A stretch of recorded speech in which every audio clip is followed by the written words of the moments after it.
하나님 말씀은 고린도후서 3장입니다. 너희는 하나님의 영으로 말미암아 쓰여진 우리의 편지라 라는 제목으로 말씀을 나누겠습니다. 바울이 예수님을 만난 것은 참으로 특별했습니다. 그는 예수님을 믿는 사람들을 만나면 다 잡아들이려고 특별히 대제사장에게 찾아가 공문을 직접 요청해서 받아들고서 위협과 살기가 등등하여 다메섹으로 향하던 길에서 주님이 직접 바울에게 찾아오셔서 그렇게 만나게 된 것이었습니다. 바울에게 나타나신 예수님은 부활하시고 승천하사 하늘 보좌에 계신 거룩하신 하나님의 모습으로 바울에게 다가가신 것이었습니다. 이때 바울의 눈이 두꺼운 비늘 같은 것으로 덮이게 되어 눈이 완전히 멀게 되었는데 이것은 바울을 회개케 하시려고 눈을 멀게 하신 것이 아니라 거룩하신 하나님을 직접 만날 수 없었던 바울을 향하여 직접 대면하시기 위하여 예수님께서 취하신 은혜의 방편이셨습니다. 바울은 한낮에 강렬한 태양빛보다 더 강력한 하나님의 영광의 빛이 자신을 둘러싸게 되자 너무도 놀라서 감히 고개를 들지 못하고 엎드릴 수밖에 없었고 갑자기 하늘에서 사울아 사울아 어찌하여 내가 나를 박해하느냐 라는 소리를 듣게 되자 주여 누구시나이까 라고 묻게 되었습니다. 이에 예수님께서는 나는 내가 박해하는 예수라고 말씀하시며 하나님이신 예수님께서 직접적으로 바울을 찾아오신 것임을 친히 말씀으로 알려주셨던 것이었습니다. 이처럼 바울이 예수님을 만난 것은 예수님께서 하나님이심을 확실하게 증거로 붙잡을 수 있었던 중요한 사건이었습니다.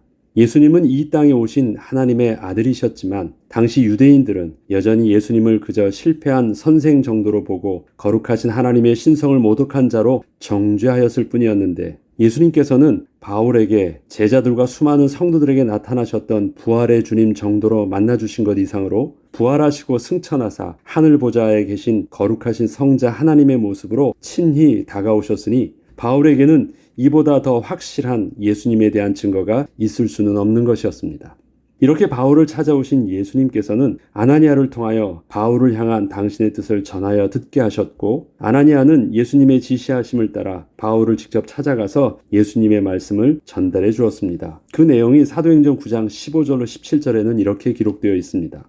주께서 이르시되 가라 이 사람은 내 이름을 이방인과 임금들과 이스라엘 자손들에게 전하기 위한 나의 택한 그릇이라. 그가 내 이름을 위하여 얼마나 고난을 받아야 할 것을 내가 그에게 보이리라. 형제 사울아 주 곧 내가 오는 길에서 나타나셨던 예수께서 나를 보내어 너로 다시 보게 하시고 성령으로 충만하게 하신다 하니 이처럼 바울은 자신도 예수님의 12 제자들처럼 주님으로부터 직접 사도의 직분을 부여받았음을 절대적으로 부인할 수 없었던 분명한 증거가 이렇게 자신에게 있었던 것입니다. 그러나 바울이 사역을 감당하는 일생 동안 바울의 사도권을 공격하는 대적자들은 계속 일어났습니다. 저들이 바울을 공격했던 이유들 중에는 크게 세 가지가 주 내용이었는데 첫 번째가 사도행전 1장 21절로 22절에 나와 있는 것처럼 바울은 예수님으로부터 직접 선택받은 12 제자 중 한 명이 아니라는 것이었고 또한 사도됨의 가장 중요한 요건인 예수님이 그의 제자들과 함께 다니며 보여주셨던 예수의 부활을 직접 목격한 자가 아니라는 것이었습니다. 사도행전 1장 21절로 22절에 보면 새롭게 가룟 유다를 대신하여 제자를 선택할 때 그 사도에 대한 기준을 이렇게 말하고 있습니다. 이러함으로 요한의 세례로부터 우리 가운데 올려가신 날까지 주 예수께서 우리 가운데 출입하실 때 항상 우리와 함께 다니던 사람 중에 하나를 세워 우리와 더불어 예수께서 부활하심을 증언할 사람이 되게 하여야 하리라 하거늘.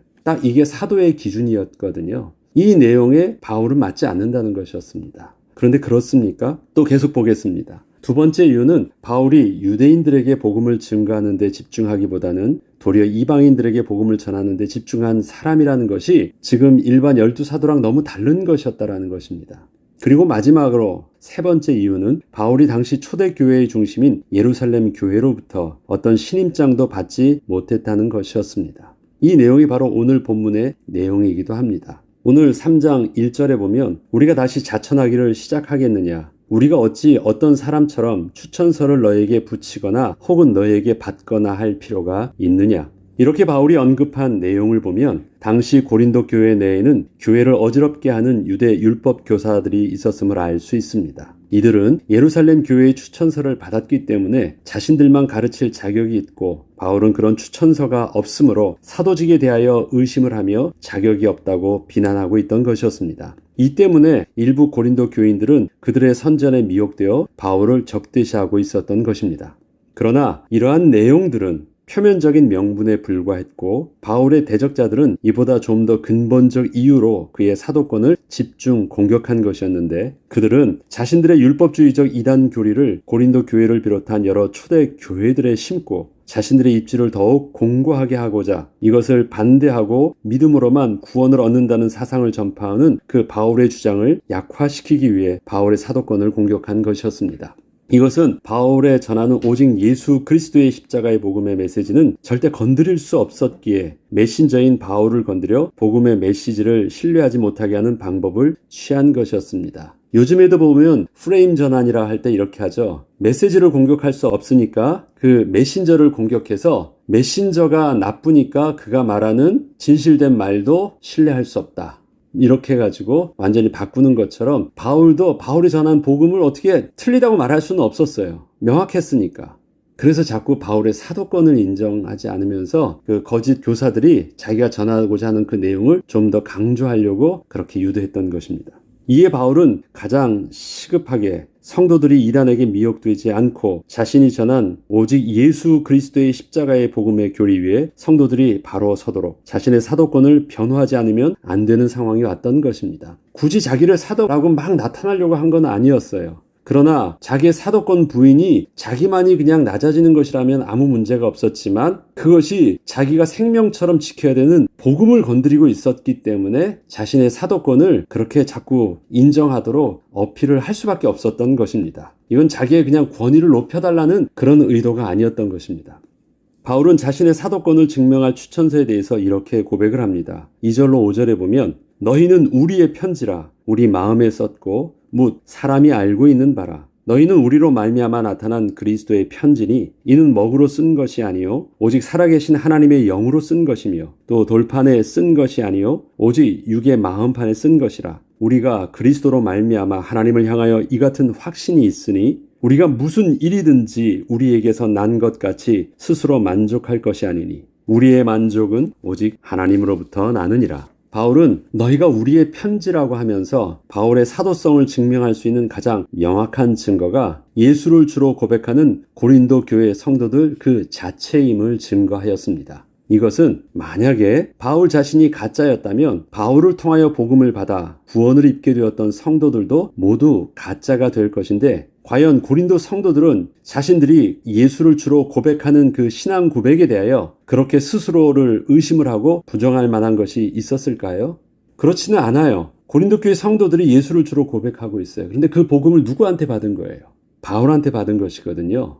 그 고백이 진짜라면 그 자체가 내가 예수 그리스도의 편지라는 것을 증명하는 것이다. 만약에 당신들이 나를 가짜로 말한다면 당신들이 고백하는 그 복음도 가짜일 것인데 그렇게 부인할 수 있겠느냐? 없는 것입니다. 사실 교회 내 거짓 교리를 가르치는 이단 사상은 복음을 정면적으로 부인하는 것이 아니라 그 복음에 좀 더 구원에 필요한 다른 조건이 더 필요한 것처럼 다른 것을 강조하기 위하여 바울의 원색 복음을 늘 부족한 듯 말한 것이었지만 실제적으로 따져보면 바울이 전했던 복음을 고린도 교회 성도들은 어느 누구도 부인할 수 있었던 것은 아니었습니다. 이단이 완전히 틀은 것이 아니라 하나를 더 끼워 넣으려고 애를 썼어요. 그래야 자기의 존재감이 더 나타나니까. 근데 바울은 오직 예수 그리스도의 복음 외에는 다른 것은 없다라고 말한 것입니다. 바울은 지금 너희는 나의 편지라고 말할 때 그 안에 있는 예수 그리스도의 생명만 집중적으로 저들에게 말해주는 것입니다. 바울은 자신이 전했던 복음은 자신의 뜻과 가르침이 아니라 오직 성령 하나님께서 영으로 친히 우리 마음의 신비에 기록해 주신 것이라고 증거를 하고 있습니다. 바울은 자신이 성도들 마음에 썼다고 하는 그 복음을 구약의 모세의 십계명 돌판과 서로 비교하여 이렇게 설명을 하고 있습니다.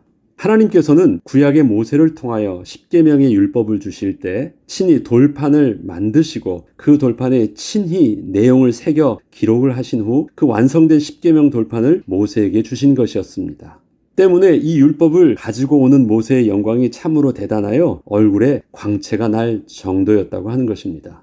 자, 하나님께서 돌판도 만드셨어요. 하나님께서 그 돌판에 당신의 친히 가르쳐 주신 내용을 친히 당신이 새겨주셔서 모세에게 전달자로만 주셨어요. 근데 그것을 들고 오는 모세의 얼굴에 하나님의 영광의 광채가 난 것이에요.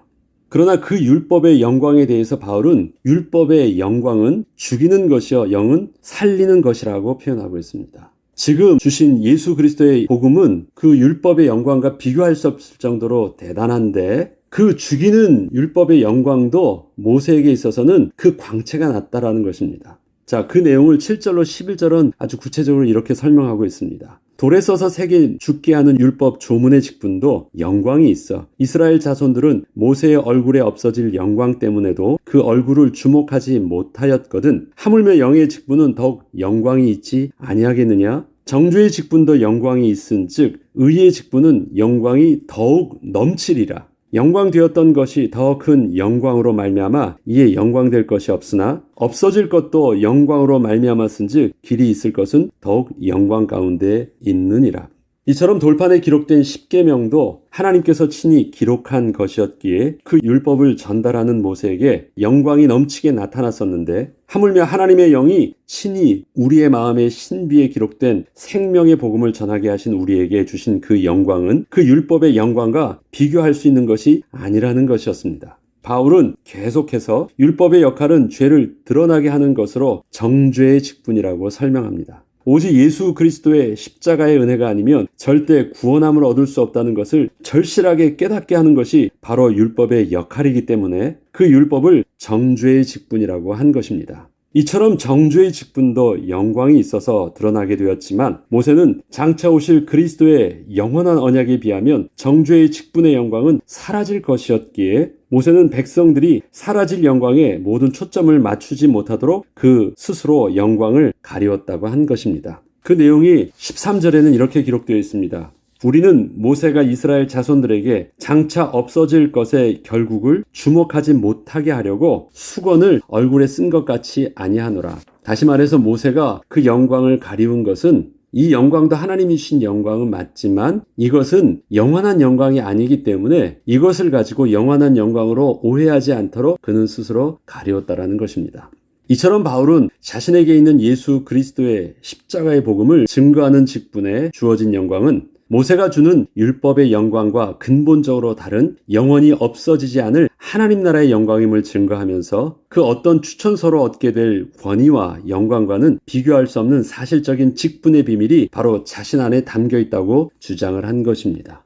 바울이 지금 증거하고 있는 십자가의 영광은 모세가 전하였던 율법의 영광과 다른 것이었습니다. 바울도 전하고 있고 모세도 전하고 있었잖아요. 모세가 전하고 있었던 것은 돌판에 새겨진 율법의 영광. 그러나 바울이 전하고 있는 그 영광은 우리의 마음의 신비에 하나님께서 친히 기록하여 주신 그리스도의 생명의 영광. 양쪽 다 하나님이 쓰신 것입니다. 그래서 영광이 있지만 어느 것이 더 영원한 영광입니까? 그것이 바로 바울이 지금 성령의 인도하심을 따라 성령께서 친히 성도들 안에 기록해 하신 그 복음의 영광이 더 크다라는 것입니다. 그렇기 때문에 자기의 사도권을 주장할 때 모세의 권위보다도 더 영광스러운 권위가 자기에게 있었다라는 것입니다. 그러니까 그것이 사람들이 지금 추천서 하나 가지고 와서 그 권위가 진짜다, 이것이 정말 더 영광스럽고 진짜 권위라고 말하는 것과 비교될 수 없는 그 복음을 실질적으로 성령 안에서 증거하는 권위와 영광과는 차원이 다르다라는 것입니다. 나는 그 권위를 가지고 그 사도의 직분을 가지고 당신들에게 복음을 전한 것이고 당신들이 우리의 증거 아니냐, 당신들이 우리의 자천서 추천서가 아니냐, 당신들이 바로 그리스도의 편지가 아니냐, 이렇게 말한 것입니다. 이것을 고린도 교회 성도들이 들을 때 어떻게 생각될까요?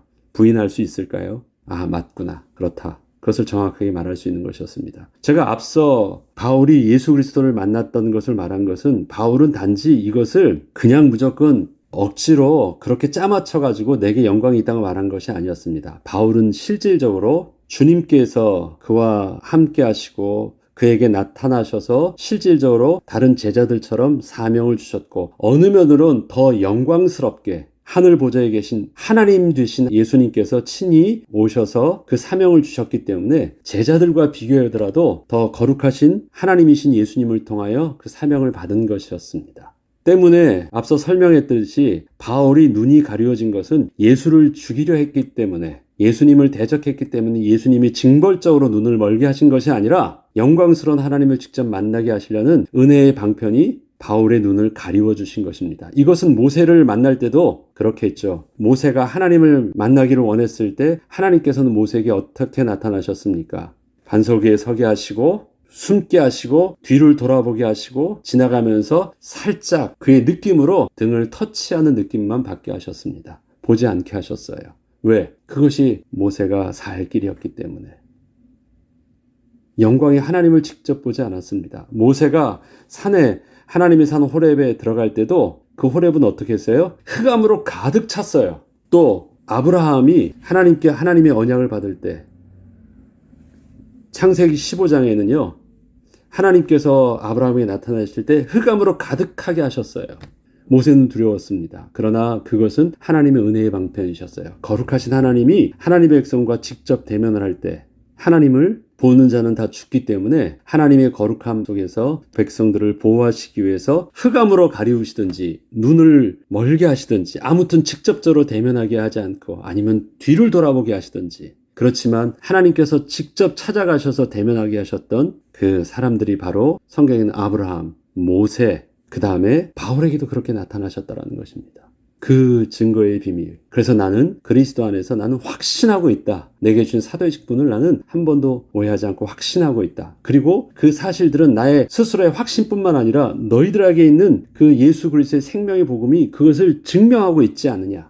이 비밀들을 더 이상 의심하지 말고 내게 주어진 생명의 복음이 전부다라는 것 놓치지 말라는 것이었습니다. 끝으로 14절로 18절에 보면 그래서 이렇게 마무리합니다. 그러나 그들의 마음이 완고하여 오늘까지도 구약을 읽을 때 그 수건이 벗겨지지 아니하고 있으니 그 수건은 그리스도 안에서 없어질 것이라. 오늘까지 모세의 글을 읽을 때 수건이 그 마음을 덮어도다. 그러나 언제든지 주께로 돌아가면 그 수건이 벗겨지리라. 이 수건을 누가 벗긴 것이에요? 바울이 벗긴 것이에요. 그리스도 안에서. 그래서 그 직분의 영광이 존귀함을 드러낸 것입니다. 주는 영이시니 주의 영이 계신 곳에는 자유가 있느니라. 우리가 다 수건을 벗은 얼굴로 거울을 보는 것 같이 주의 영광을 보매 그와 같은 형상으로 변화하여 영광에서 영광에 이르니 곧 주의 영으로 말미암음이니라. 예수 그리스도를 믿지만 할례를 받아야 된다고 하는 율법에 사로잡힌 율법주의자들. 그러나 그 하나님의 영이 있는 곳에 자유함이 있다라는 것입니다. 그 율법에 더 이상 사로잡히지 말고 바울의 사도의 직분은 바로 그 수건을 벗기는 것 같은 직분을 감당하게 한 것임을 말하면서 바울의 복음을 그렇게 변화했던 것입니다. 저와 여러분이 그리스도 안에서 받은 영광의 직분이 있습니다. 이 영광의 직분을 이젠 더 이상 가릴 것이 없이 우리는 그 영광의 직분을 가지고 영광의 빛을, 모세는 수건으로 가리운 것처럼 직분을 감당했지만 우리는 가리우는 것이 아니라 그 영광의 빛을 비치는 그리스도의 빛의 자녀의 증인으로서 오늘도 우리의 삶을 감당해야 하겠습니다. 기도하겠습니다. 하나님 아버지, 바울에게 주어진 영광의 직분은 모세의 영광의 직분과 근본적으로 다른 영원히 없어지지 아니할 영광의 직분이었고 주께서 밝히 비추게 하셨던 생명의 직분이었습니다. 그 직분을 우리에게도 제자가 되게 하셔서 누리게 하셨사오니 이 그리스도의 생명의 빛을 증거하는 증인으로 오늘도 우리에게 주어진 삶을 능히 감당하게 하여 주옵소서. 감사드리며 우리 주 예수 그리스도의 이름으로 기도합니다. 아멘.